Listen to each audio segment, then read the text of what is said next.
Mesdames et messieurs, bonjour. Merci de nous rejoindre ici dans le studio François Xavier en Limnomont pour l'entretien de ce dimanche. Vous le savez, nous sommes le 6 avril 2025. Il y a exactement 9 ans, jour pour jour aujourd'hui, le 6 avril 2016, le président Patrice Talon accédait à la magistrature suprême de notre pays. 9 années se sont écoulées, marquées par des réformes profondes et une ambition affirmée pour le développement du Bénin. 9 années au cours desquelles les Béninois ont d'abord serré la ceinture, vu les infrastructures sortir de terre, les routes construites, le Bénin noté ça et là avec de bons points parfois, des moins bons, 9 années de rupture, encore quelques mois, on peut le dire, et le bilan officiel et global sera fait. Patrice Talon va dire aux Béninois s'il a pu faire le job, même si quelques œuvres parlent aujourd'hui d'elles-mêmes. Ce matin, mon invité, avec lui, nous allons faire le tour de la question, notamment nous attarder sur les choix et l'engagement de l'homme qui est très souvent, ou parfois si vous préférez, incompris. Aujourd'hui, j'ai l'honneur de recevoir Monsieur le ministre conseiller à l'enseignement technique et à la formation professionnelle, Espedi Ouessou, dont le parcours, on peut le dire, est marqué par des événements personnels qui ont suscité de nombreuses interrogations pour ceux qui suivent l'actualité du Bénin. Eh bien, l'affaire Sonacop qui a conduit l'homme en détention il y a quelques années reste comme une tache d'huile sur son parcours. Nous allons donc un peu revenir avec lui sur les circonstances de ces événements avant d'en arriver au sujet principal, décortiquer les choix et l'engagement de Patrice Talon dont il soutient les œuvres depuis quelques années. Monsieur Ouessou, bonjour. Bonjour. Merci d'être dans ce studio pour parler de vous et également du choix de Patrice Talon qui gouverne le Bénin depuis maintenant 9 ans officiellement. Merci. On va mettre un peu les choses dans l'ordre. Ah d'accord. On va parler d'abord du président Patrice Talon. Ma personne, c'est rien. Pour vous dire clairement, pour ne pas que vous ayez de l'impatience, vous savez ce qui est arrivé en 2013, en mai 2013. Là, vous n'attendez même plus ma question. Hein? Non. D'accord. 2013. Ok, vous voulez briser le tabou en même temps. Et j'ai été libéré le 25 février 2015 sous le président Yahi Boni. Et le dossier a été vidé en 2019. Ce qui m'est parvenu, c'est qu'il y avait une décision ferme, une volonté de me garder dans les liens de la justice jusqu'au moins 6 avril 2016. Puisque nous sommes aujourd'hui le 6 avril 2016. 6 avril, ça fait un bon anniversaire. Le président Patrice Talon a pris le pouvoir en 2016. J'ai été libéré sans caution et sans condition le 25 février 2015. Mais ce qui est difficile à comprendre, alors que j'ai été mis en liberté provisoire, en 2015, le président de la République d'alors, M. Yahi Boni, a continué à m'invectiver dans les meetings. Vous invectivez pourquoi? Qu'est-ce que vous avez fait? Je n'ai pas compris. Il a continué à m'invectiver. Puis après, on s'est retrouvé sur le terrain politique. Heureusement pour moi, on a été aux élections. Nous qui étions ensemble avant, on a compétit dans 2 camps différents. Il se fait que, heureusement, mon camp l'a emporté. Mais ce n'est pas là l'essentiel. Je n'ai pas compris ce qui s'est passé moi-même. Voilà, j'arrive dans une maison où ce qui est commun, ce qu'on dit tout le temps, il n'y a pas de moyens, on ne peut pas faire. Et je dois avouer que le président de la République en m'envoyant la Sonacop. J'ai commencé par faire les rapports, l'expliquer et lui envoyer des fiches. Et il m'a appelé, il m'a dit, Monsieur Ouessou, on m'a dit que vous êtes du secteur privé. Il faut aller faire le boulot. Vous n'êtes pas là pour m'envoyer des fiches tous les jours. Allez faire le boulot. Moi, j'ai senti qu'il avait la volonté de transformer la Sonacop. Un mois après mon arrivée, il n'y avait pas l'argent. Et le principal outil du dépôt qu'on appelle le pipeline, en fait, le pipeline, c'est quoi? C'est un tuyau qui conduit, c'est un tuyau que l'on utilise pour faire passer l'essence des bateaux vers le dépôt qui est à Kwakwa. Ce tuyau a été construit entre les années 62 et 63. Donc, complètement mis hors d'usage, au point où on ne pouvait plus décharger les bateaux. Eh bien, je suis arrivé en avril à la Sonacop et à mai-juin, nous avons trouvé, alors qu'on m'a dit qu'il n'y a pas les moyens, on a fait un petit draft de business plan qu'on a présenté à un groupe de banques qui a financé à hauteur de 2,3 milliards. Je voulais rappeler que ce business plan a été bâti à moins de 24 heures parce qu'on comprenait déjà la stratégie. Nous n'avons même pas encore fait le plan de redressement. Comme il fallait parler au prix pressé, nous avons fait ce projet que nous avons présenté à des banquiers. Et en une matinée, on a eu la promesse de 4 milliards. Il en fallait 2,3 milliards. Pour vous dire quoi? Lorsque vous avez une bonne signature, que vous êtes crédible, que le projet est crédible, on trouve les moyens. Est-ce que la demande existe? Oui. Est-ce que la demande est solvable? Oui. Est-ce que la demande est durable? Oui. Est-ce que les moyens de paiement sont sécurisés? Oui. Nous avons utilisé juste la méthode des comptes séquestres. Vous êtes en train de dire que vous n'avez rien fait pour qu'on vous reproche quoi que ce soit. Non, j'en viens. Parce que c'est pourquoi je voulais faire une parenthèse là d'abord. Je vais revenir. Dans tous les cas, ce qu'on disait impossible au niveau financier, on l'a eu. Puisque le projet de reconstruction du pipeline date de 1997-98. J'ai vu tous les chefs de service, tous les directeurs se mobiliser. On nous a dit que l'appel d'offres doit faire 9 mois et qu'on devait réaliser au bout de 2 mois, 2 ans, 3 ans le pipeline.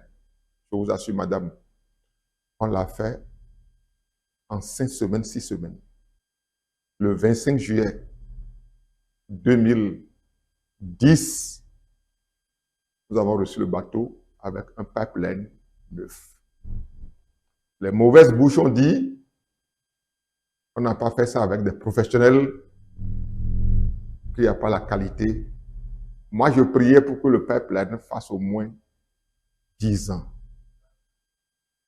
Aujourd'hui, ce pipeline vient de faire 15 ans. C'est le seul matériel fonctionnel aujourd'hui pour recevoir les produits pétroliers pour l'entreprise qui va devenir plus tard la Société béninoise des dépôts. Voilà ce que nous avons fait. Mais je suis arrivé pour parler de la gouvernance du président Talon. Donc, vous ne voulez pas nous dire comment ça a fini, si vous avez gardé rancune avec je vous ai dit etc. En 2019, tous les dossiers à caractère économique ont été transférés à la CRIET. Moi, pour vous dire vrai, depuis que le président a pris cette décision dans son bureau à Cotonou, sous les caméras, je n'ai pas ajouté une seule phrase. Depuis le début, depuis 2013, jusqu'au jour où je vous parle, jusqu'à l'heure où je vous parle. J'avais eu 2 cadres qui étaient dans cette souffrance avec moi, qui ont préparé tous les dossiers, justifié tout, envoyé tout. Ils ont pris des experts, des contre-experts et tout. Et c'est eux-mêmes qui sont restés là-bas. Ils ont dit non-lieu. Le jour où nous a libérés, on dit de partir à la maison. Et surtout de partir la nuit. Donc, juste là, vous ne savez pas ce qu'on vous reprochait à l'époque. Je crois Puisque que nous vous avions... présentez votre gestion à la Sonacom presque comme quelque chose d'inédit, on peut le dire, parce que vous avez obtenu des résultats en très peu de temps, quand bien même aujourd'hui la Sonacom n'existe plus. Nous sommes Est-ce que passés à nous autre allons... chose. Je vais vous dire rapidement. On a fait le pipeline. On a rééchelonné avec l'État la dette de la Sonacop à hauteur de 9 milliards. On a construit le dépôt gazier. On a construit le centre des tickets valeurs. Disons, on voulait refaire la Sonacop. Et le modèle qui est mis en place permettait à la Sonacop de s'en sortir seule. Et j'ai été vraiment touché. Le business plan de redressement de la Sonacop s'arrêtait avec des ressources financières intéressantes à hauteur de 11-12 milliards, je ne sais plus exactement, en juin ou enfin en 2020. Malheureusement, c'est à la même période qu'on a remis la lettre de licenciement pour la fermeture de la Sonacop de façon définitive. Si vous allez aujourd'hui à la direction de la Sonacop, vous allez trouver l'état-major de la marine militaire. Oui. Et on a je ne peux pas en parler plus parce que la plupart des protagonistes ne sont plus de ce monde. Non, la question qui se pose, c'est si vous avez réussi. C'est vrai qu'après vous, il y a eu d'autres directeurs de la société. Si vous avez réussi à ce point, est-ce que cette société n'existerait pas encore? Est-ce que le gouvernement en place serait obligé de la fermer? Je vais vous dire quelque chose. Le prêt de 2 milliards qu'on nous a accordé, on a fini de les payer. Avant même qu'on ait fini de payer, il y avait d'autres projets pour agrandir le dépôt à hauteur de 14 milliards. Totalement financés. Et nous avions encore des projets de construire un grand dépôt à hauteur de l'ADA, à hauteur de 70 milliards. Pour que les camions qui venaient du Burkina Faso, du Niger et du Mali, vous vous rappelez à cette époque, Cotonou était inondé de camions. Et que ces camions viennent s'approvisionner. Et ces propositions de financement étaient déjà en place. Et nous étions allés même plus loin. Puisque les stations ne vendaient plus à cause de ce que vous connaissez, les produits pétroliers. La concurrence avec l'informel. Voilà. Nous avons imaginé qu'il était possible de devenir client de la Sonacop en construisant des turbines que nous allons livrer. Ça veut dire quoi? Nous devions devenir des pourvoyeurs d'énergie électrique de la SBE. Trouver le financement, construire des turbines. Et ces turbines seront approvisionnées par la Sonacop en carburant. Dans un système où vous devenez vous-même votre propre client et fournisseur, vous voyez que le chiffre d'affaires va tout seul. On avait réfléchi à tout ça pour bâtir ce que nous avons appelé le plan global de redressement. Mais ceci dit, c'est ce qui me rend heureux et fier de la gouvernance du président Patrice Talon. À un problème structurel, on trouve des solutions structurelles. La modélisation des problèmes et des solutions. Un bon diagnostic, on pose les vrais problèmes et les solutions sont données sous forme de modèles. La modélisation, c'est la résolution, disons, d'un problème de façon profonde, définitive. Même si vous n'êtes pas là, ça va tourner tout seul. C'est ce que la gouvernance du président Talon a mené. Alors, cette gouvernance dont vous voulez qu'on parle assez vite, on y est, parlons-en, Monsieur Ouessou. Cette gouvernance est quand même caractérisée par la fermeture de tout ce qui est comme société. Vous comptez le nombre de sociétés qui a été fermée et vous prenez ce modèle-là. Quid de ces familles qui se retrouvent sur le quai, Monsieur Ouessou? Je vais vous dire, dans son discours à Porto-Novo, il avait dit quelque chose. Nous en avons les moyens. Le président a dit ça chaque fois. Et quand il voulait encore présenter le PAG il a encore reçu, il a encore redit la même chose. Nous en avons les moyens. Les moyens, c'est quoi? C'est avoir une signature, avoir un programme sérieux. C'est un travail acharné. C'est un diagnostic en profondeur pour trouver les vraies causes et les vraies solutions. Pas les solutions éphémères, les vraies solutions. C'est pour ça que, à chaque niveau, il a essayé de construire un modèle. À chaque niveau, au niveau du tourisme, au niveau de l'industrie, au niveau du coton, au niveau du soja, à tous les niveaux, il ne veut pas apporter des solutions éphémères, des solutions définitives. Elles ne sont pas trop radicales parfois, ces solutions? Non, c'est pas radical. Monsieur, la précédente question, vous n'y avez pas encore répondu. Cette épreuve de modélisation est très difficile. Ça fait appel à une réflexion profonde. Il y a quelque chose qu'on appelle la créativité et l'innovation. Et ça, ce n'est pas donné à tout le monde. C'est pour ça que nous sommes tellement heureux d'avoir, il n'aime pas les éloges, je sais, quelqu'un dont le destin a croisé le développement du Bénin. Ce que je voulais dire, c'est, avec le président Talon, nous avons un chef qui a les 10 doigts sur le clavier, les 2 pieds sur les pédales.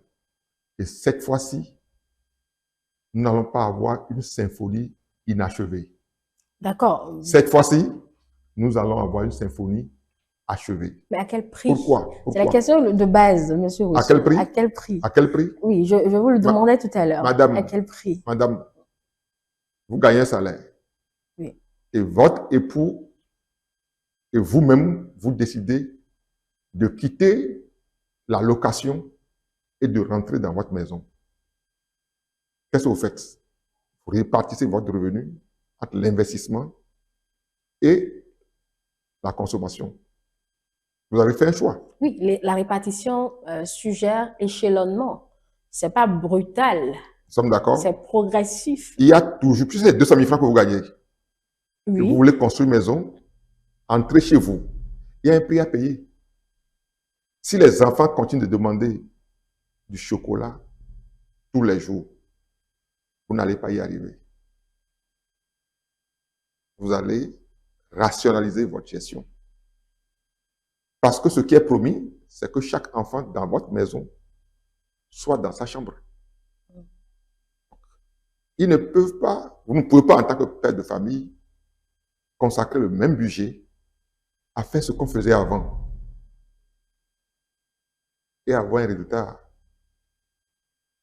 avoir le résultat que vous cherchez. Oui, d'accord, mais pour un peuple qui restait longtemps, je suppose, dans cette manière de faire, et quand on lui propose cette vision, et qu'on la démarre pratiquement sur chapeau de roue, est-ce qu'à la fin, puisqu'on y est presque, on ne sera pas incompris? Oui, on serait incompris. Mais je voulais vous proposer de retenir un mot. Les choix. Les choix. Il veut du durable, bien que nous ayons du provisoire. Entre l'éphémère et le durable, le président lui a choisi de s'attaquer au durable. Vous savez, je venais chez vous tout à l'heure. Apparemment, visiblement, c'est tout le quartier de Fille-Rosset qui est en train d'être bitumé. Je crois, hein? Bien sûr, Fille-Rosset, c'est dans la phase B du projet asphaltage. C'est dans la phase B du projet asphaltage. Vous avez entendu un président avant lui qui a décidé de bitumer tout Cotonou. Vous avez un sténage maintenant. À peine voulait-on bitumer les voies principales. La Fille-Rosset est en train d'être bitumée. Rue par rue, centimètre carré par centimètre carré. Il fallait y penser. Vous avez eu mémoire d'un président qui a proposé ça?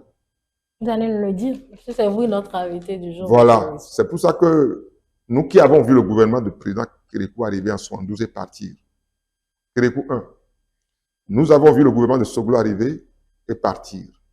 Nous avons vu le président Kérékou 2 arriver et partir. Nous avons vu le président Yahi arriver et partir. Vous verrez également Talon arriver et partir. Mais personne n'a pensé qu'on pouvait bitumer toutes les rues de Cotonou. En tout cas, pas de Fidjirosé. Eh bien, en arrivant ici, c'est les machines qui m'ont bloqué. J'ai dû faire beaucoup de détours pour être dans votre studio. C'est un choix qu'il a fait. Il a fait un choix. Et les choix, qui sont des choix de développement, sont des choix très difficiles à exécuter. Voyez-vous, dans le secteur qui est le mien, le secteur, je remercie le président de m'associer à cette grande aventure, dans ce que le gouvernement fait. L'impulsion que le président,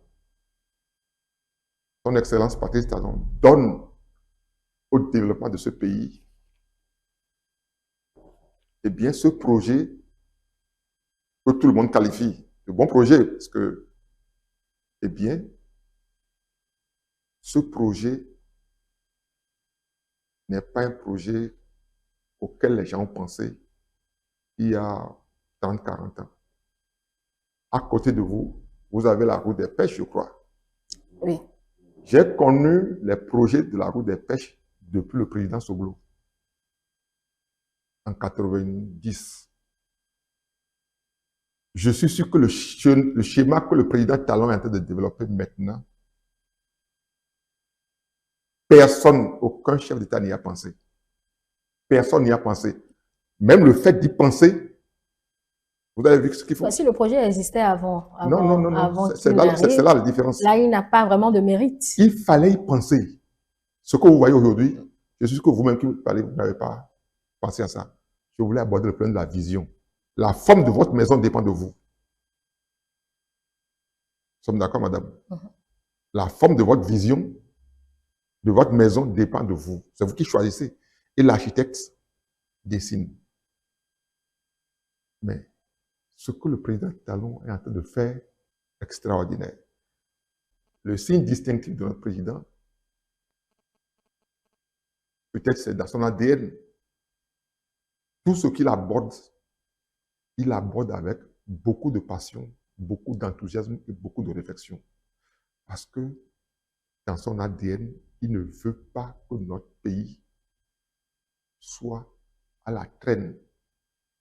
Il veut être parmi les meilleurs, pas en Afrique, parmi les meilleurs au monde. Quand vous le présentez comme ça, c'est tout comme si ceux qui sont venus avant lui, bon, on est obligé de procéder par comparaison, n'ont réellement rien fait. Oui, c'est parce que nous ne faisons pas l'effort de comprendre ce qui se passe. Il y a eu au Japon ce qu'on appelle les Meiji. Les Meiji, c'est autour des années 1862. Vous savez qu'on a dit à les Meiji.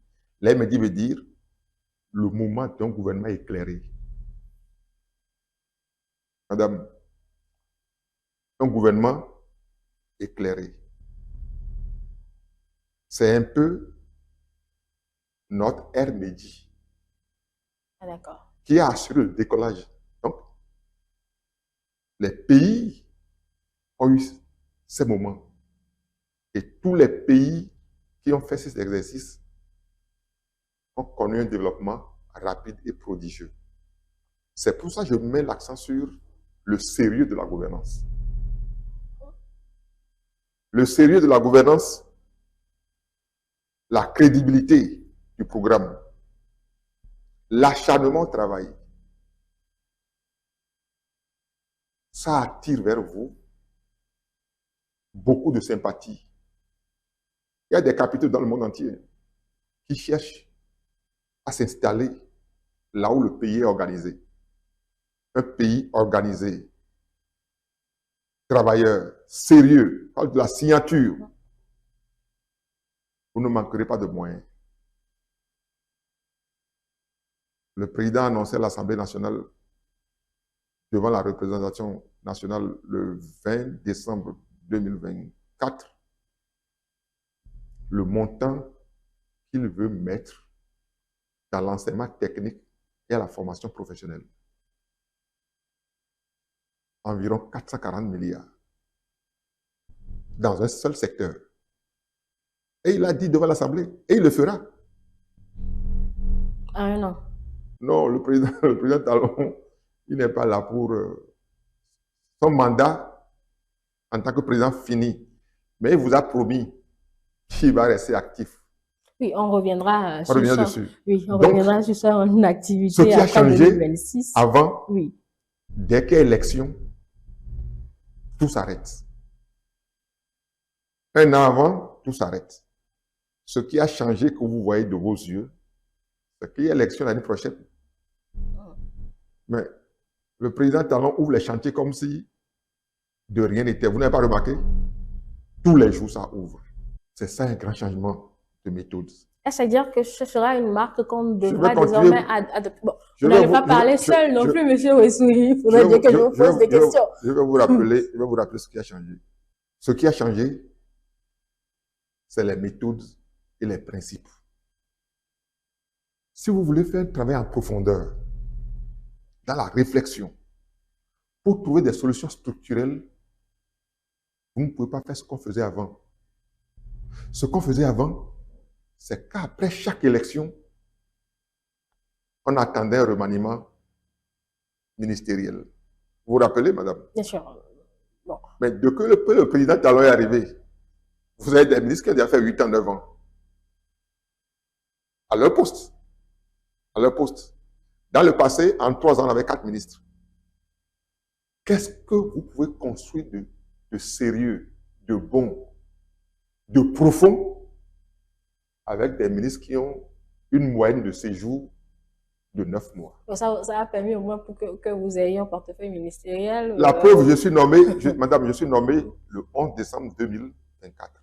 Est-ce que mon arrivée a fait sortir un ministre du gouvernement? Madame, non. Est-ce que mon arrivée a fait sortir un ministre du gouvernement? Je ne crois pas. Alors, vous parlez de la méthode. Ça veut dire quoi? Ça veut dire quoi? Les temps ont changé. Au moment où nous sommes en train de concevoir l'avenir du pays, qu'on est en train de poser les bases, on a besoin de beaucoup réfléchir, de se concentrer. Si le président faisait comme avant, en 2019, après les municipales, après les législatives, on allait changer de gouvernement. En 2020, je crois qu'il y a les municipales, on change de gouvernement. En 2021, il y a les présidentielles, on change de gouvernement. Comment on peut travailler sereinement dans ce climat et avoir des résultats que nous avons aujourd'hui? C'est de ça qu'il s'agit. Le changement de méthode, de principe. Vous voyez, les ministres qui sont aujourd'hui au gouvernement, aucun n'est inquiété, à moins de faire des fautes. Aucun. Et Dieu seul sait que les fiches pleuvaient tous les jours contre les ministres en poste. Mais le président Talon a mis fin à ça. Ils sont là, ils sont concentrés sur leur dossier, ils travaillent en profondeur, ils conçoivent et ils font du bon travail. Alors, en 9 ans et bientôt 10 pour Oui. Patrice Talon, Oui. les Béninois retiendront essentiellement, à vous écouter, la méthode de gestion. Oui. C'est cela. Alors, est-ce que cette méthode, Monsieur Ouessoui, n'est pas quelque peu drastique? Je vous posais la question tout à l'heure parce que sur certains domaines, les adversaires politiques de Patrice Talon diront qu'il a fait taire la voix de ceux-là qui ne sont pas en accord avec lui pour pouvoir évoluer seul. D'où ma précédente question. Est-ce que dans sa méthode de gestion, il n'y a pas une sorte de musellement des libertés? Vous avez la chance que celui qui vous parle a suivi le bout en bout la conférence nationale. En 90, je crois. Oui. 90. De 90 à 2016, ça fait combien d'années? Quoi, 26 ans? Je ne suis pas bonne en calcul. Non, Il me faut du temps pour faire le 26 calcul. ans. En 26 ans, tous les présidents qui sont passés se sont plaints de la même chose. se sont plaints de la même chose. Désordre au niveau des partis politiques, stagnation économique, ce que le président avait appelé, je ne veux pas dire le mot parce que nous étions de leur nombre, et il veut mettre de l'ordre dans toute la société, de l'ordre. Voyez-vous, il arrive au pouvoir. Je vais revenir à votre question tout à l'heure. Hein. Bon, vous en éloignez souvent. Oui, je vais revenir. Si on avait continué comme ça, si on avait continué comme on avait continué, le Bénin serait certainement en état de cessation de paiement.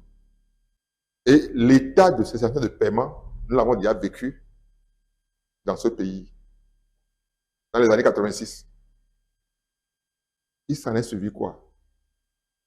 Beaucoup de grèves qui nous ont conduit à la conférence nationale.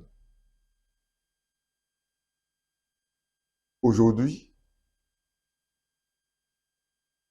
le salaire est sanctuarisé.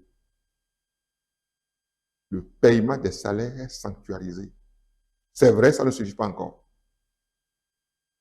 C'est vrai qu'il y a des problèmes d'avancement. Mais on paye correctement ce qui est là.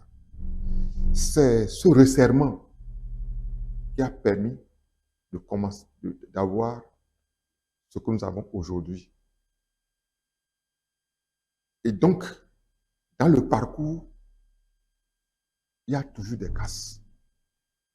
J'ai pris le temps de lire un peu ce que les pays que nous envions aujourd'hui ont fait.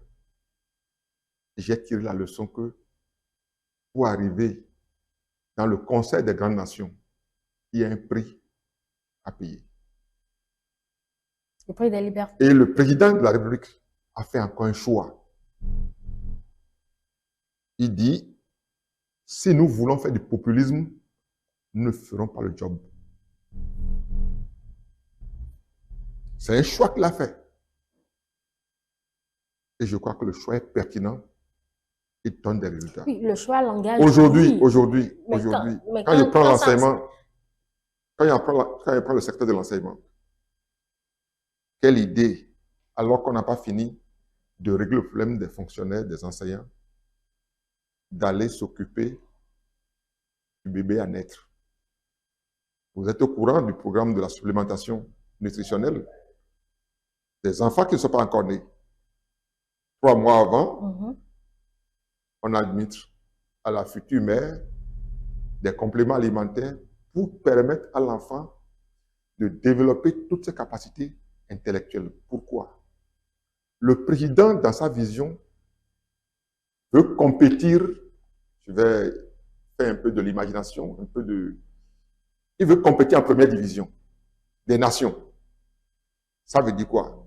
Tout ce qui peut handicaper le Bénin dans 10-20 ans, le président de la République a pris maintenant les dispositions pour que l'enfant béninois n'ait aucun complexe, n'ait aucune déficience mentale, n'ait aucune limite par rapport aux enfants qui vont naître. Monsieur Rezou, là, vous êtes toujours sur la vision.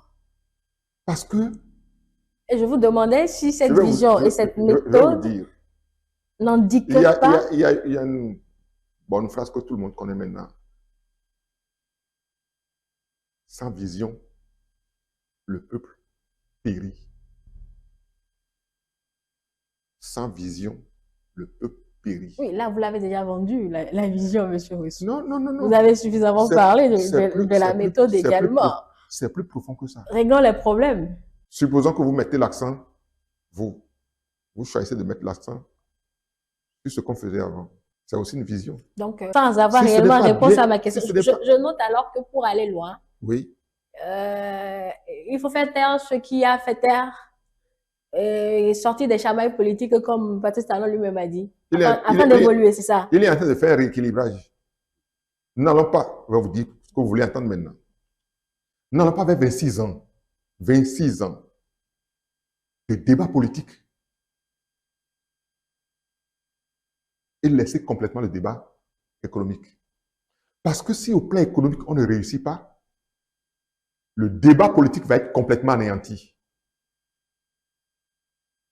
Si les travailleurs béninois n'ont pas leur salaire.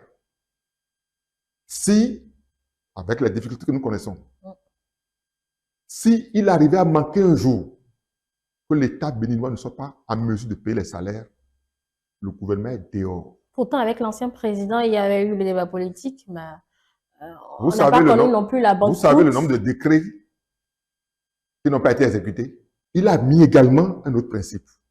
Je ne signerai aucun décret que je ne sois en mesure d'honorer. Par le passé, on signait les décrets. Et après, les travailleurs commençaient la revendication. Ce temps est révolu. C'est pour ça que ce choix a besoin de beaucoup de courage. Mais en faisant taire justement ces débats Ce politiques. n'est pas taire. La preuve Bon, aujourd'hui, d'accord, en limitant si vous préférez, en limitant, tous ou les en chefs restreignant.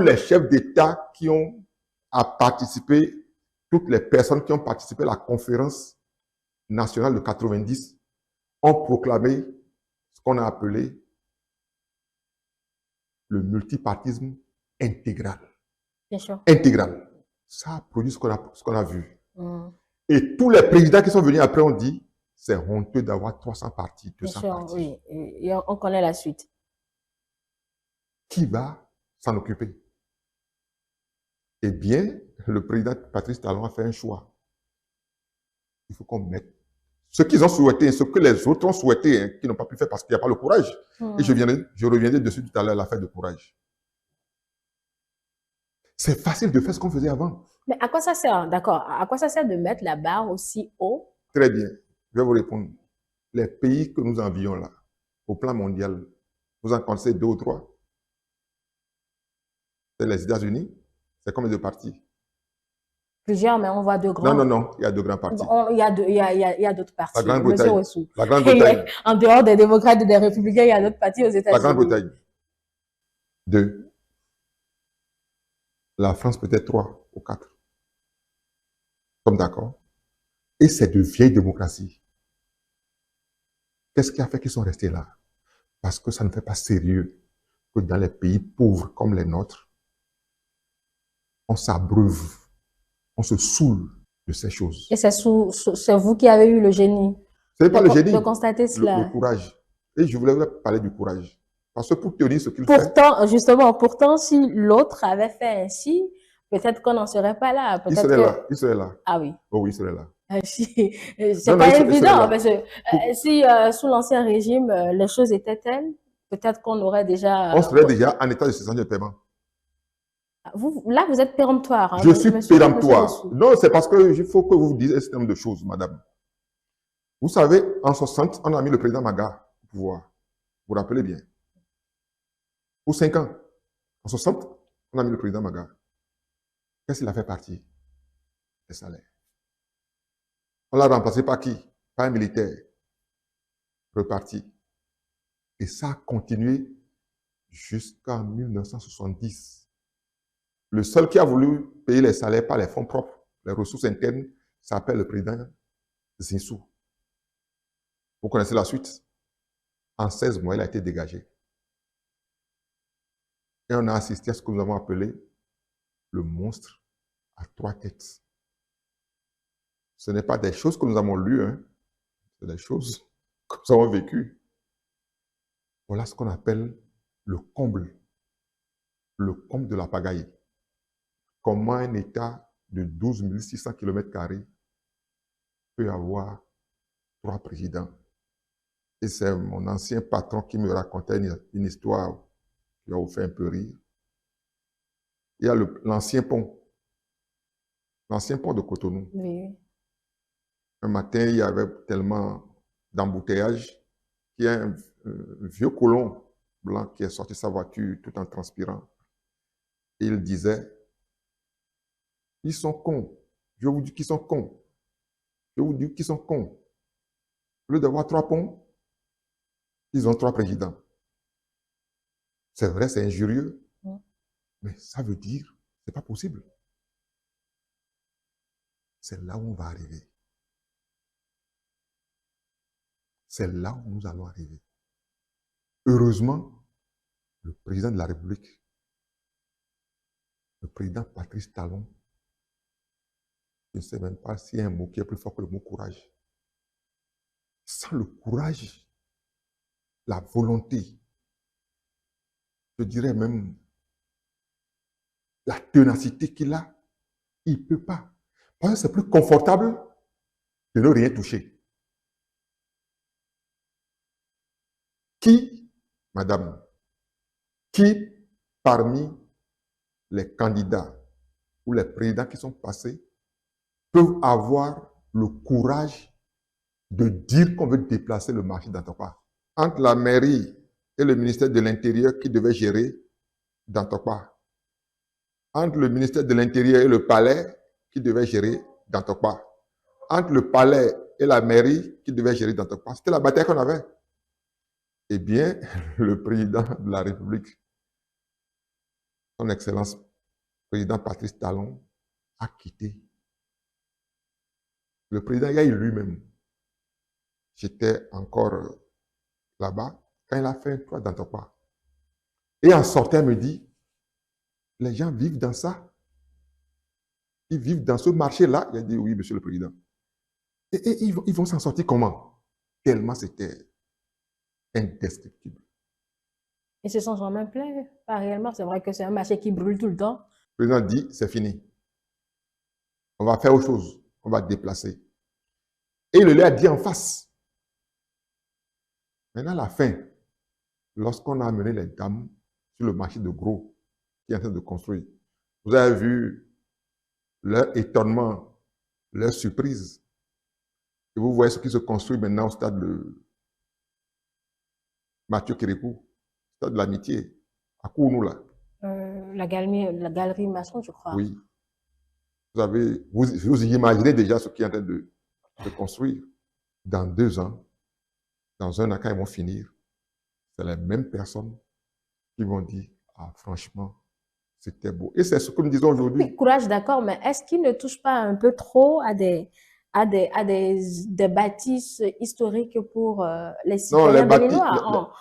On a constaté pour le PLM à Ledjo, vous avez entendu tout ce qui a été dit derrière. Vous parlez du marché d'Antokpa Restons dans le même Est-ce qu'il a un problème, on va le demander comme ça, est-ce qu'il a un problème avec les vieilles infrastructures? Est-ce qu'à D'Antokpa, il y a une architecture classée au patrimoine mondial de l'UNESCO? Je vous souhaite de voir un jour D'Antokpa lorsque vous êtes dans l'avion. Et dire que c'est le plus grand marché du Bénin, c'est une honte. Aujourd'hui, je vais dans les marchés modernes construits par le président Talon, à Igedo, à Olegede, Bégamin, tout ça. Je vois les dames fières d'aller là-bas. C'est propre, c'est bien fait, l'architecture est épurée. C'est un vrai privilège, c'est un vrai plaisir.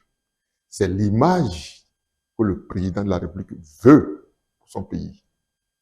Voilà la différence de vision. C'est pourquoi j'insistais sur la vision. Est-ce qu'on y a pensé? Parce qu'un des marqueurs du président Talon, c'est la touche architecturale. S'il est amateur du beau, soit pour lui, mais est-ce que c'est de ça dont on a besoin? Reste l'autre question, monsieur Wessou. C'est pas bien dit. Ah. Il n'est pas amateur, il est professionnel du beau. D'accord. Et le vrai témoignage ne vient pas de moi. Le vrai témoignage vient du président Yahi Boni, qui a rendu visite au président Talon. En sortant, vous vous rappelez ce que le président Yahi Boni a dit? Je me demande si je suis resté ici pendant 10 ans. C'est illustrateur. Alors, monsieur Wessou, vous avez choisi... Non, c'est bon, on veut dire les choses qui marquent la différence parce que on se dit, c'est quand un chef d'État revient là où il a travaillé pendant 10 ans, voit ce que son successeur a fait, marque une pause et dit franchement, je ne reconnais plus le palais. Mais il y a d'autres aspects qu'on va souligner. Maintenant, le président Soglo, il est allé à la GDIZ. Après Awedo. Ensuite, récemment au Chic. Nous sommes d'accord? Oui. Qu'est-ce qu'il a dit? Bon, globalement, il a été Non, émerveillé. non, c'est pas globalement. On va faire vite. Il a été précis. Il est sidéré. Il se demande, il vous a même insulté, vous les journalistes, que comment vous êtes au courant de tout ça et vous n'en parlez pas. Je crois que le président Talon a déjà déposé sa griffe, puisque ceux qui l'ont précédé, le président Kirikou était là, il irait à Ouedo. D'accord. Vous avez présenté la méthode et également la vision. Vous avez présenté Patrice Talon comme presque un génie qui a conçu tout un projet avant d'arriver à la tête du Bénin. Et pour vous, les nombreuses actions qui ont été mises en œuvre témoignent donc de cette manière de savoir faire les choses. Le savoir-faire. Oui, d'accord. Moi, ma question, c'est, en 9 ans, vous n'avez vu que ces côtés-là, et que faisons-nous des récriminations des Béninois? Ok, on va y aller étape par étape. Oui, allons-y. Moi aussi, j'avais milité au sein d'un parti régional. Celui qui vous parle a fondé et co-dirigé avec des amis des partis d'arrondissement ou de communes. Pendant 16 ans, nous avons eu des députés. Comme d'accord? 16 ans. Maintenant qu'on a fait la réforme du système partisan, j'ai perdu, non? Je perds aussi un privilège. Je suis fondu maintenant dans un groupe. Et ce n'est pas ma seule voix qu'on écoute. On s'est réunis entre nous, on choisit un candidat, on a 9 000 voix, 12 000 voix, on est élu. Nous aussi, on veut ça.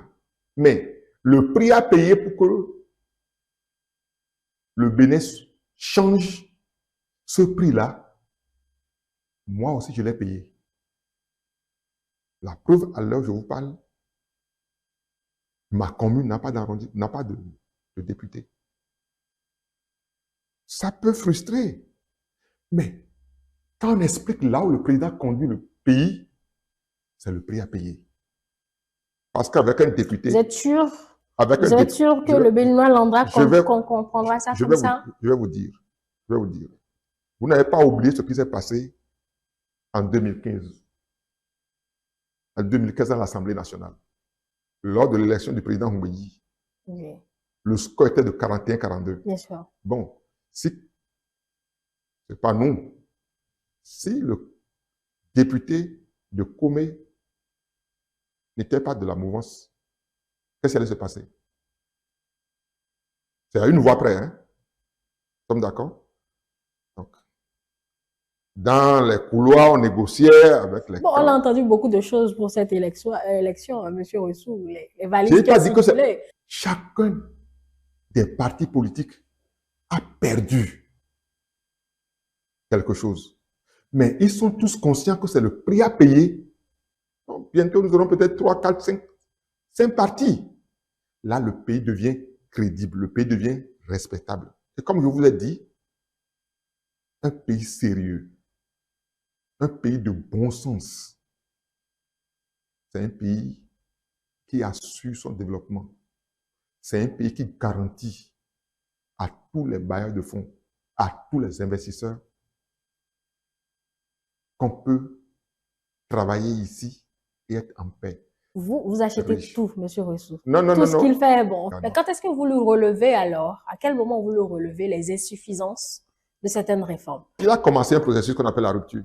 Le vrai nom même qu'on devait donner si les autres mots n'avaient pas été galvaudés, c'est la révolution. Et je voulais profiter pour informer un peu sur mon secteur. Vous vous éloignez déjà de ma question. Je vais arriver. Lorsque le gouvernement a fait l'audit, le gouvernement dit, pour l'asphaltage de Cotonou, nous avons détruit un peu plus tôt les baraques qui étaient au bord des... Vous vous rappelez? Oui, l'opération de libération de l'espace public. Ce n'est pas un gouvernement qui est dans le déni. S'il y a des choses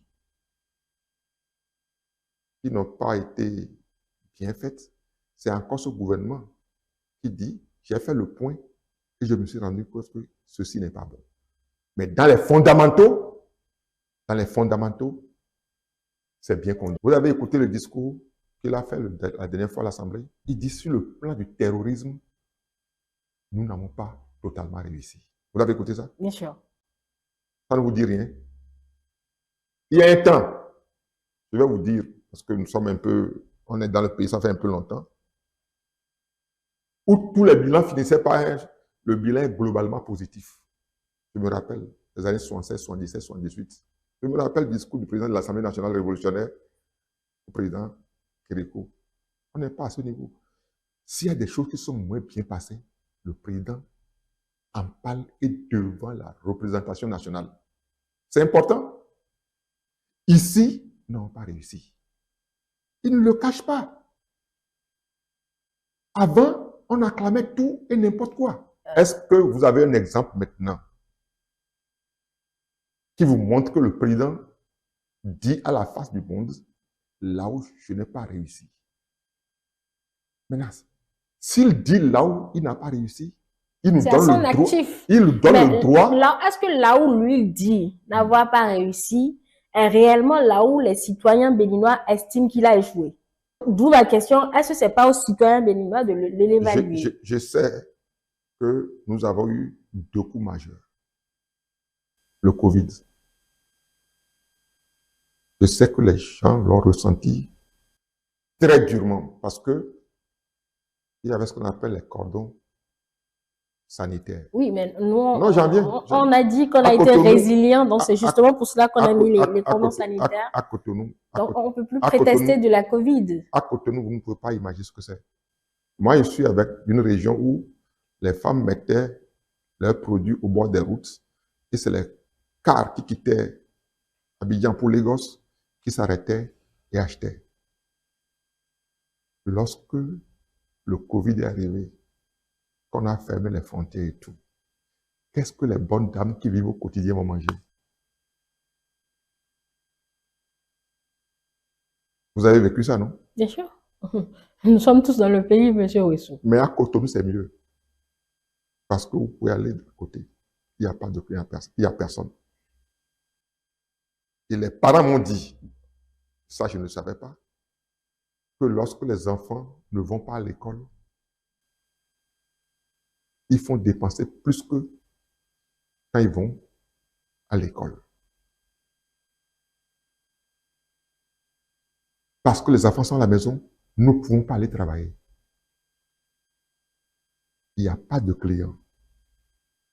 Et l'État béninois a fait des choses que moi, je n'avais pas imaginé. Vous savez que les gens ont eu de l'argent en espèces? Oui, je suis 3 mois, je crois, 2 ou 3 mois. Bon. Si nous avions fait ce que nous avions fait avant, beaucoup de bruit, vous serez au courant, vous n'allez pas oublier. Mais le président Talon a fait preuve de beaucoup de pudeur en le faisant silencieusement. Les patrons d'atelier ont eu un peu d'argent, les apprentis ont eu un peu d'argent, et je peux en citer. Oui, dans votre génie, vous n'avez pas encore trouvé la manière de régler la question du sous-emploi. C'est une question que les gens posent souvent en ne voyant pas les tenants et les aboutissants. Dans notre pays, le nombre de fonctionnaires, c'est eux qui font tourner l'économie. En dehors des paysans, le secteur privé n'a pas encore atteint le niveau de recruter massivement la main-d'œuvre. Et donc, vous n'avez pas trouvé de vision lorsque on a dit en 2030, nous serons à 10%, nous avons fait 10% et plus de croissance. Vous imaginez le nombre d'emplois qui va être créé. Donc, on ne crée pas l'emploi comme ça. On crée des entreprises qui, à leur tour, sollicitent des main-d'œuvre compétentes pour exécuter le travail. Donc, le problème de l'emploi est lié intimement à la croissance économique. Pourquoi n'avoir pas commencé par là? Non, j'en viens. Les deux se tiennent dans un lien dialectique. Parce qu'il y aurait une main-d'œuvre qualifiée compétente, les entreprises étrangères ou nationales peuvent s'installer et prospérer. Et parce qu'elles vont prospérer comme entreprises, elles vont augmenter leur capacité de production et vont encore engager plus de salariés. Ce lien-là, souvent, nous ne le faisons pas parce que pendant longtemps, travail veut dire travailler pour le secteur public. Dans les pays anglophones qui nous entourent, travailler, c'est travailler pour les entreprises privées, les entreprises qui produisent. Il n'en est pas encore. Et c'est pour ça que le président Talon veut tout faire pour que le maximum d'entreprises viennent investir dans notre pays pour consommer cette main-d'œuvre abondante. J'ai eu cette main-d'œuvre abondante. J'ai eu quelques chiffres au niveau de... Très rapidement. J'ai vu le schéma qui est la GDIZ. J'ai vu le nombre d'emplois créés en quelques années.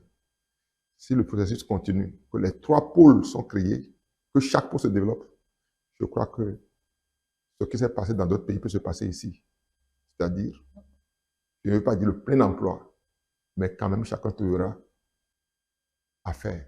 Vous présentez un bilan bien élogieux de Patrice Talon à 9 ans de gestion. Vous avez appartenu au gouvernement de Boni Yayi. Bon, quand je dis gouvernement, il vous a quand même nommé.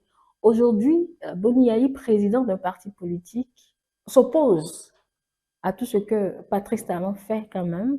Vous avez quitté Boni Yayi pour Patrice Talon aujourd'hui, dont vous vantez les actions. Ce nouveau rôle de votre ancien patron, M. Rousseau, cela vous inspire quoi?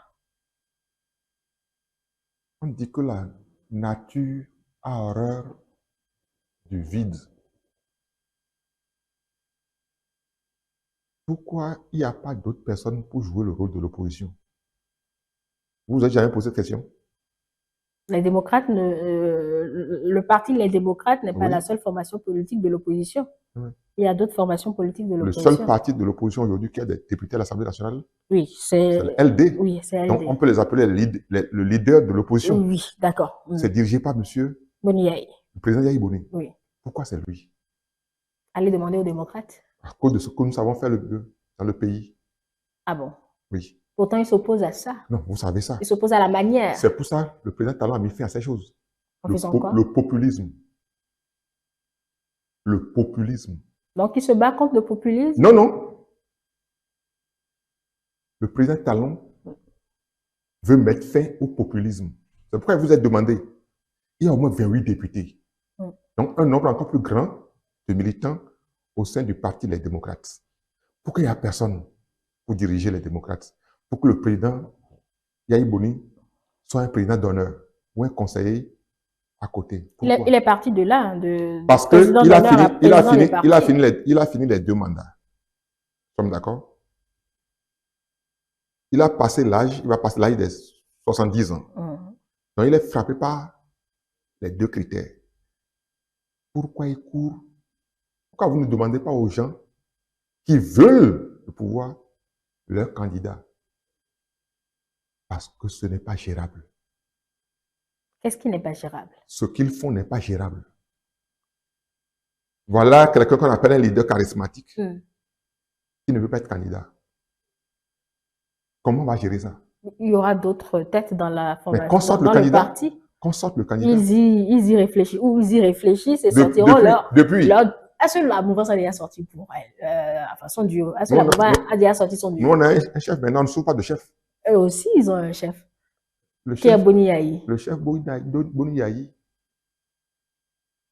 n'a plus rien à présenter parce qu'il a été déjà président. On peut dire pareil de Patrice Talon. Attendez. Soyez patient. Le président Yayi Boni nous a fait beaucoup rêver. Là, je parle de façon sérieuse, là, grave, là. L'actuel président, Patrice Talon, a travaillé en 2006. C'est là où moi je l'ai connu dans la campagne du président Yayi Boni. Nous étions tous enthousiastes. Tous. Franchement, je vous dis enthousiastes. Parce qu'on nous avait fait un bilan à la BOAD avec des chiffres, des indicateurs. On s'est dit, voici ce que nous cherchons depuis. Je crois que le président Talon aussi a fait le même choix. Et on s'y est mis. 2007.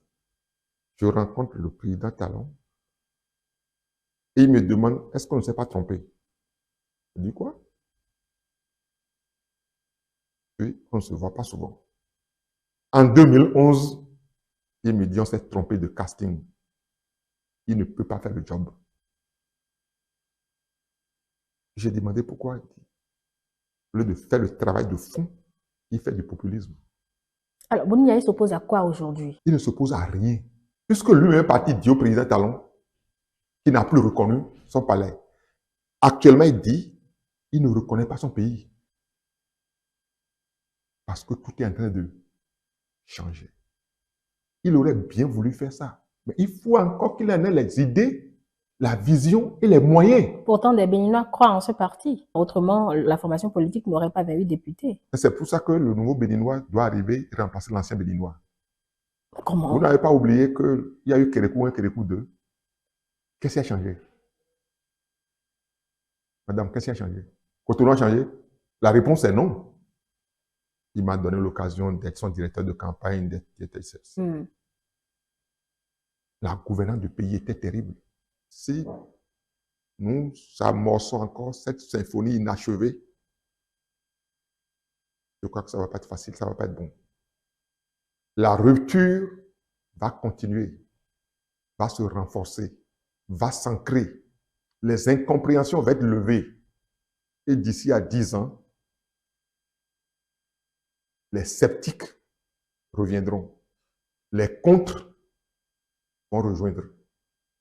Parce que nous savons ce qui s'est fait dans d'autres pays. Serait-ce alors pour justement que cette trajectoire-là continue qu'il a mis en place en fin de mandat pratiquement votre collège de ministres conseillers? Puisque vous le présentez comme quelqu'un qui n'aime pas le populisme. Vous l'avez même dit dans nos échanges au début. Mais qu'on installe des ministres conseillers en fin de mandat, si ce n'est pas pour du populisme, c'est pourquoi, M. Russo? Vous savez à quoi Patrice Talon? Il y a une loi qu'on appelle la loi de l'Ecclésiaste. Il y a un temps pour se taire, un temps pour parler. Donc maintenant, vous voulez parler. Maintenant, c'est le temps de dire ce que nous avons fait et de commencer par dire ce que nous allons faire. Donc ne le présentez plus comme étant un anti-populiste? Non! Madame, je vais vous dire quelque chose que je n'aime pas dire trop. J'étais avec l'ancien président et il y avait un opposant qui a dit gouvernement ventilateur. Oui. Vous vous rappelez, non? Bien sûr. Il ne veut pas ça. Il ne veut pas d'un gouvernement ventilateur, il veut quoi? Il veut que les citoyens en parlent. Il veut dans la rue, que les gens disent « Ah, mais si on a réussi, comme vous le dites, ça devait parler de...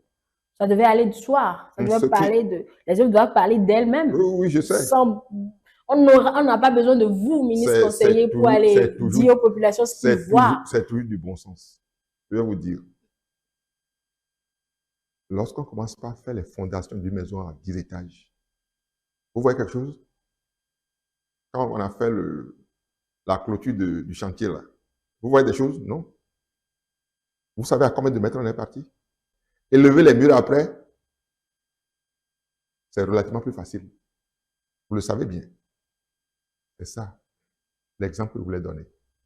Les fondations de notre économie, les fondations politiques, les choix ont été faits. Les grands choix sont faits.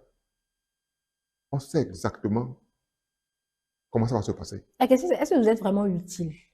Vous, ministre conseiller, est-ce que vous ne coûtez pas un peu trop au contribuable béninois? Vous lui êtes utile en quoi? Vous lui faites quoi?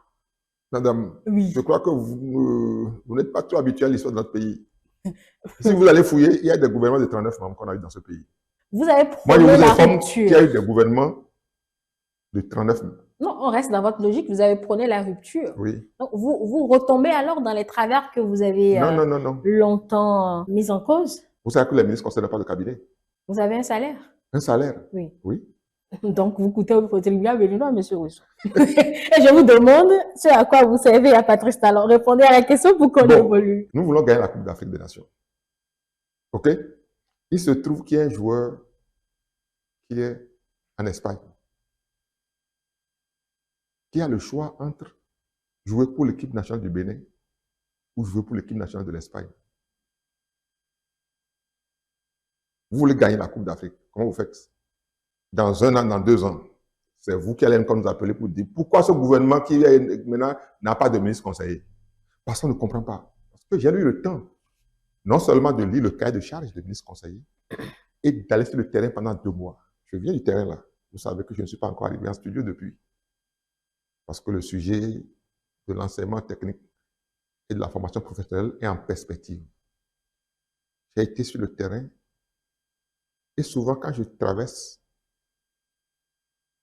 les populations, quand je vais vers les populations, quand je les rencontre, ce que j'entends, il dit, ah, c'est maintenant qu'on a compris qu'il faut des ministres conseillers qui soient en contact permanent avec nous pour relayer ce qui se fait au gouvernement. C'est maintenant qu'on a compris pourquoi on a pris cette décision.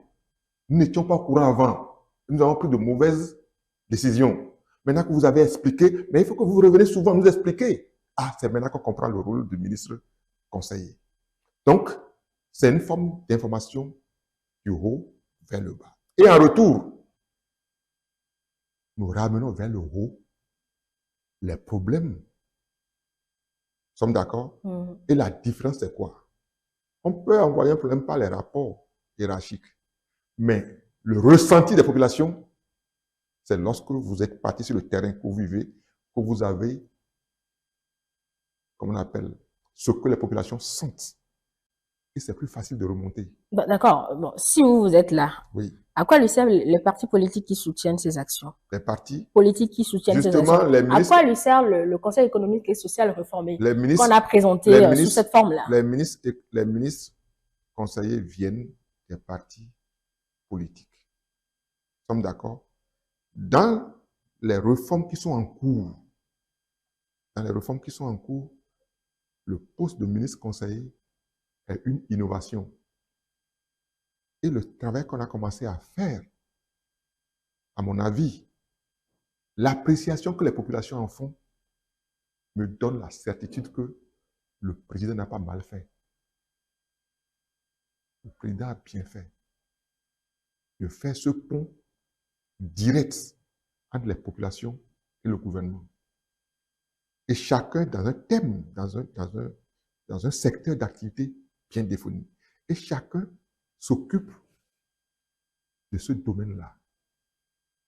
Comme c'est une expérience, c'est à nous de prouver que c'est utile et indispensable de créer le poste de ministre conseiller. Nous ne sommes qu'au début.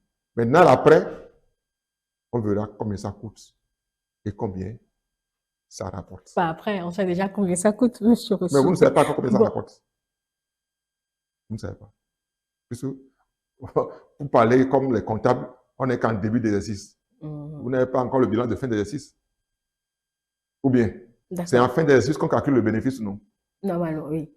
Bon, on sait au moins déjà combien on est investi. Ah, vous ne savez pas, vous ne savez pas. Vous n'avez pas idée. D'accord. Vous n'avez pas idée. Ok. Je vous dis, vous n'avez pas idée. Vous êtes conseiller au niveau de l'enseignement et de la formation professionnelle. Enseignement technique et formation professionnelle. L'enseignement technique et la formation professionnelle. Oui. Votre rôle sera de vendre quoi? Voilà. Puisque c'est d'être au cœur aller parler aux populations de ce qui a été fait. En fait, il y a eu un diagnostic qui a été posé. Nous avons 70% de nos apprenants qui sont dans l'enseignement moyen général et seulement 30% dans l'enseignement technique professionnel. La réforme qui a commencé déjà, quand la réflexion a commencé en 2019, qui a commencé, ça fait un moment que ça a commencé, mais son lancement officiel à l'Assemblée, c'est le discours du 20 décembre 2024. Donc, de 70% à 30%, le projet, la stratégie nationale de l'enseignement technique et de la formation professionnelle, c'est l'inverse. C'est 70% à l'enseignement technique et professionnel et seulement 30% dans l'enseignement général. Parce que vous connaissez déjà ce que l'autre système a produit. C'est un chômage massif. Ça, nous connaissons ça. Maintenant, dans la répartition horaire de l'enseignement technique et de la formation professionnelle, c'est 70% de cours pratiques et 30% de cours théoriques. En d'autres occasions, on l'aurait appelé une révolution. C'est ça que vous allez dire aux populations? Les points qu'il faut souligner, c'est quoi? C'est que le président de la République, dans tout ce qu'il entreprend, il veut faire mieux que, disons, au moins autant que les pays les plus avancés. Si je ne veux pas dire mieux. Parce qu'il fait du benchmarking. Il va regarder dans le monde entier ce qui se fait de mieux. Il revient chez lui, il ajoute sa touche de créativité. De sorte que ceux qui vont être formés à Cotonou, à Pobet, à Ketou, à Parakou, à Natitengu, soient formés aux standards internationaux. C'est-à-dire que votre enfant aille faire quoi? Mécanique auto au Québec, ou qu'il le fasse à Cotonou, à Porto-Novo ou à Parakou, ils ont le même niveau. Et pour ça, il y a des éléments essentiels qu'il faudrait maîtriser. Un, les curricula, les programmes qui doivent être à un niveau aux standards internationaux. Les formateurs, un niveau. Et le plateau technique sur lequel il faut former les enfants. Et avant même que la stratégie ne soit mise en œuvre, on a déjà envoyé 22 personnes en formation en France et à l'étranger. Je crois que la première vague est déjà revenue. Je crois qu'ils doivent repartir. Donc, la formation des formateurs a déjà commencé. Et ça va se poursuivre. Mais le niveau, pour parler un peu l'anglais, le level, le niveau qu'il veut avoir, c'est des formateurs qui n'ont aucun complexe devant les formateurs du monde entier. Oui, votre rôle à vous dans ça. Je suppose que c'est le ministre qui a le portefeuille qui coordonne. C'est la promotion. C'est la promotion. D'abord, convertir les idées. Il faut que la mentalité suive. La deuxième chose, c'est que l'apprenant, en finissant, ne se pose plus la question, qu'est-ce que je vais faire? Qu'est-ce que je vais faire? Il y a les LTA, les lycées techniques agricoles, Oui. les centres de formation professionnelle en agriculture, les LTI, les lycées techniques industriels, puis on va ajouter après les écoles de métier.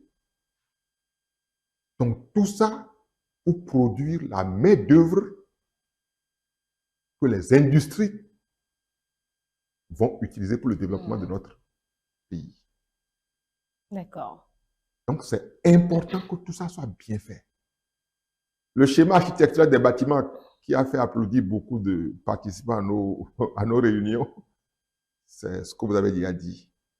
La touche particulière, architecturale, esthétique. C'est surtout une école de bon sens. Tenez, vous finissez, et il faut le préciser en même temps, nous n'allons pas dans les lycées et dans les formations professionnelles pour un diplôme. On y va pour acquérir un savoir-faire. C'est-à-dire... Bien sûr, on est immédiatement employable. Voilà. Oui. Voilà. C'est ça ce qui va changer.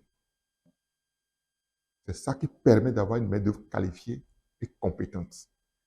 Et c'est l'une des raisons pour lesquelles c'est un des facteurs importants qui pousse les multinationales, les grandes entreprises internationales à venir poser leurs valises au Bénin. D'accord. Donc, on note que c'est une vision encore qui est implémentée. Mais... Et ce qui est nouveau. D'accord, si vous préférez. Le président entrevoit de construire une industrie de la formation au Bénin. Parce qu'il a déjà promis, c'est 30 lycées. On en est où dans ce projet? 30 lycées. Minimum. 16. Il y a 30 lycées agricoles. Agricoles, oui. 16 lycées techniques industriels. 8 écoles de métiers, écoles de mathématiques et de sciences. On en est où dans la matérialisation de cette promesse? Parce qu'il nous a montré, vous l'avez sûrement survendu, c'est pas un homme d'éléphant blanc. c'est vrai. D'accord. Alors, on en est où dans cette... On peut parcourir tout le projet et ça va vous ennuyer. Je vais vous dire globalement. On a fini les avant-projets détaillés. On a fini complètement. On va lancer l'appel d'offres bientôt. Et vous savez que ça va aller très vite. Et je sais, je ne vous fais aucun secret, ça ira très vite. Et moi, je veux avoir une idée, puisque le président, il est pressé. Donc, tout est mis en œuvre. Je ne veux pas vous donner, mais je sais que c'est imminent. Et je serai heureux de revenir vous voir ici, dire, Madame, il fut un 6 avril 2025, je vous avais promis, eh bien, je viens d'assister au démarrage des travaux. Rassurez-vous, c'est nous qui allons vous le rappeler. C'est vous qui allons nous rappeler. Avec plaisir. Alors, on a encore deux questions, puisque là, le temps est parti et complètement arrivé à son terme. Oui, vous avez préféré parler beaucoup plus du bilan de Patrice Talon. Alors, je vais dire, le portefeuille ministériel que vous conseillez est vide aujourd'hui par un événement malheureux. L'auriez-vous ce portefeuille, monsieur Issou? J'ai été trop habitué à lui en 2 mois. Vous voyez que mon son a changé un peu. Oui, c'est douloureux. J'ai perdu un peu l'entrain que j'avais. Non. Il ne m'est jamais venu dans la tête de penser à ça. Parce que je le vois encore avec son sourire côté. Maintenant, pas conviction religieuse. Les bienfaits de l'Éternel sont les seuls à vous produire un bonheur. C'est-à-dire? Et ces bienfaits ne doivent être entourés d'aucun chagrin. Je fais bien, je fais bien ce qu'on m'a confié. La suite... Vous ne vous en occupez pas. Non. D'accord. Allez, on va finir sur 2026. Votre leader dit qu'il sera très actif. Vous appartenez à l'Union progressiste et le Renouveau, qui fait partie des formations politiques qui soutiennent les actions du gouvernement. Alors, quand Patrice Talon dit qu'il sera très actif et qu'il présentera son défunt quand il sera prêt, c'est-à-dire le plus tard possible pour ne pas interférer dans la gestion de la gouvernance actuelle, est-ce que vous ne sentez pas venir un candidat qu'on va vous imposer à votre formation politique? Imposer? Oui. Non, les candidats s'imposent. Il y a des discussions au sein des partis politiques. Vous la faites déjà? Moi, je n'ai pas eu vent de ça pour le moment. Est-ce que le fait de changer le curé d'une paroisse change la forme de l'église et de la messe? Le curé a changé. Est-ce que la liturgie, est-ce que la façon dont la messe se déroule a changé? Mais il est dit que ce sont les partis politiques qui proposeront les partis candidats. Politiques. Il y a les partis politiques, non. Ils ont leur calendrier. Maintenant, je vais laisser un boulot passionnant qu'on m'a confié comme ça. Ministre conseiller à l'enseignement technique et la formation professionnelle. Je viens de commencer il y a... quelques mois. quelques 4 à 5 mois, oui. J'y prends un vrai plaisir à aller de campagne en campagne, de village en village, propager l'esprit de la réforme. Vous ne vous occupez pas des candidatures. Pourtant, vous êtes un parti politique. Pour vous dire vrai, non. Dès que le parti va faire le débat, on va commencer. Mais franchement, pour vous dire, ce n'est pas... Parce que un président de la République, c'est un président de la République. Ce n'est pas un délégué de village. Hein. Ce n'est pas un DG de société. Alors, c'est plus grand que ça. D'accord. Quel profil type pour remplacer Patrice Talon? Historiquement, nous avons eu en Chine Mao Zedong, et puis après on a eu Deng Xiaoping. Et après, celui qui est là. Mais la même trajectoire continue. Il faut s'inscrire résolument dans la vision du chef de l'État. Tous les acquis des 9 ans ou 10 ans doivent être consolidés. Les méthodes confirmées. Ce que le président Patrice a fait, je vais vous le redire, c'est d'installer des méthodes, une vision, des principes, des socles. Vous posez dessus, vous allez avancer parce que c'est le gros du boulot qui a été fait. Donc, il a mis les balises. Il a mis la fondation. il a mis les balises.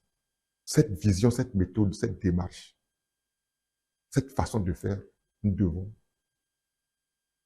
la garder, la protéger, l'épaissir pour que, au bout de 10 ans, 15 ans, notre pays change totalement. On est un autre pays. Déjà, ça commence par se faire voir. Vous le voyez? Vous le voyez maintenant. Ça commence par se faire voir. Ça va aller encore plus vite. Parce que le dur, l'ossature est déjà là. On va finir sur cette dernière question. Les législatives de 2026 à travers les élections générales, que vous inspire tout ce débat au niveau du seuil de représentativité et également sur quoi compte l'Union progressiste Le Renouveau pour l'atteindre? Nous allons nous battre. Je suis tellement investi dans ce que je fais. Que vous ne vous occupez pas du tout de 2026? Pour moi, ce que ce gouvernement a fait, ce que les ministres font, le chef lui-même, l'acharnement au travail, on va faire les élections, on se battra pour que la mouvance dans son ensemble, et l'UP en particulier, occupe au moins la position qu'elle avait avant 2026. C'est la bataille qu'on doit mener. Et une des façons de faire la bataille, c'est que les ministres UP fassent leur travail avec compétence, avec sérieux, avec engagement, pour permettre au chef de l'État de dire dans un an, j'ai eu raison. C'est un système partisan.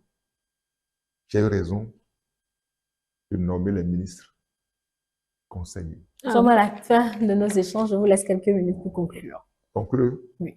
C'est avoir une pensée pour le ministre Kouaro, mon frère et ami.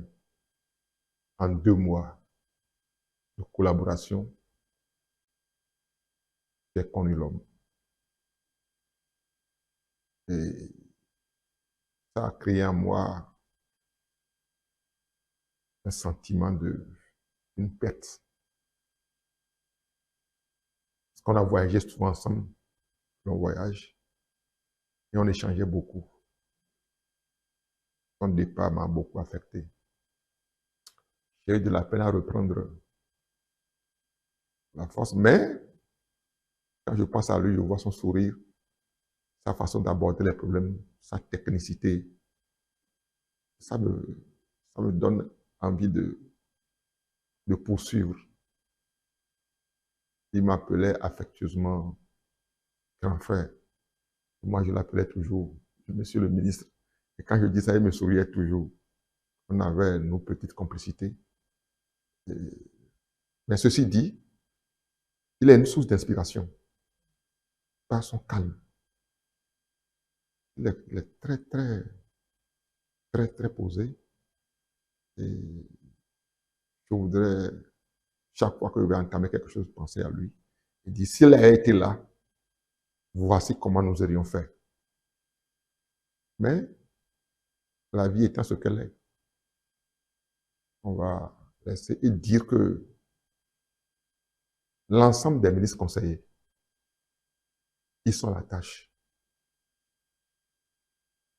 Quand j'ai vu le travail qui a été fait au niveau de la conception, au niveau des choix